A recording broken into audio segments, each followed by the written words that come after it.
है। नेपाल में भी अखंड भारत के मैप पर बवाल जारी है। भारत दौरे से वापस लौटे नेपाल के पीएम प्रचंड को सफाई तक देनी पड़ गई। अब इसी बौखलाहट में नेपाल ने एक ग्रेटर नेपाल का मैप जारी किया है। ये मैप काठमांडू मेयर बालेन शाह की ओर से आया है, जिसे उन्होंने ग्रेटर नेपाल नाम देते हुए अपने ऑफिस में लगाया है।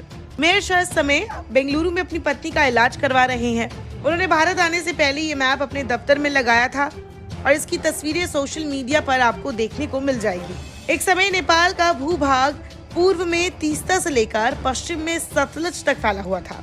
हालांकि अंग्रेजों के साथ युद्ध के बाद नेपाल ने अपनी भूमि का एक बड़ा हिस्सा खो दिया। युद्ध के बाद मेची से तीस्ता और महाकाली से सतलज तक के क्षेत्रों को स्थायी रूप से भारत में मिला लिया गया। 4 मार्च 1816 को नेपाल और ईस्ट इंडिया कंपनी के बीच सुगौली संधि पर हस्ताक्षर किए गए, जिसने नेपाल के क्षेत्र को मेची महाकाली तक घटा दिया।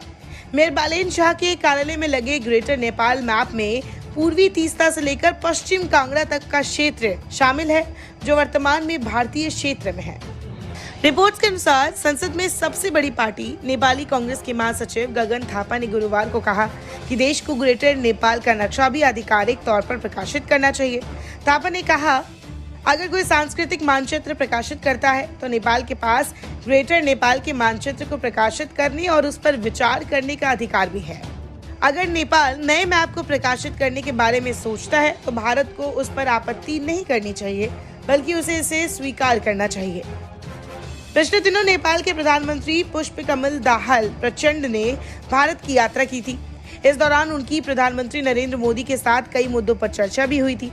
मीडिया रिपोर्ट्स के मुताबिक प्रचंड ने कहा है कि उन्होंने इस दौरान अखंड भारत के मैप का मुद्दा भी उठाया था। नेपाल के संसद में बयान देते हुए प्रचंड ने कहा कि उन्होंने अपनी हाल ही में संपन्न भारत यात्रा के दौरान इस मुद्दे को उठाया था। उन्होंने कहा, हमने नए भारतीय मैप का मुद्दा उठाया जिसे संसद में रखा गया है।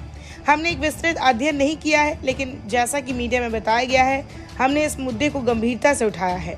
इसके जवाब में भारतीय पक्ष ने कहा कि ये एक सांस्कृतिक और ऐतिहासिक मैप था, न कि राजनीतिक। इसे राजनीतिक तरीके से नहीं देखा जाना चाहिए। इसका अध्ययन करने की आवश्यकता है, लेकिन मैंने इस मुद्दे को उठाया है।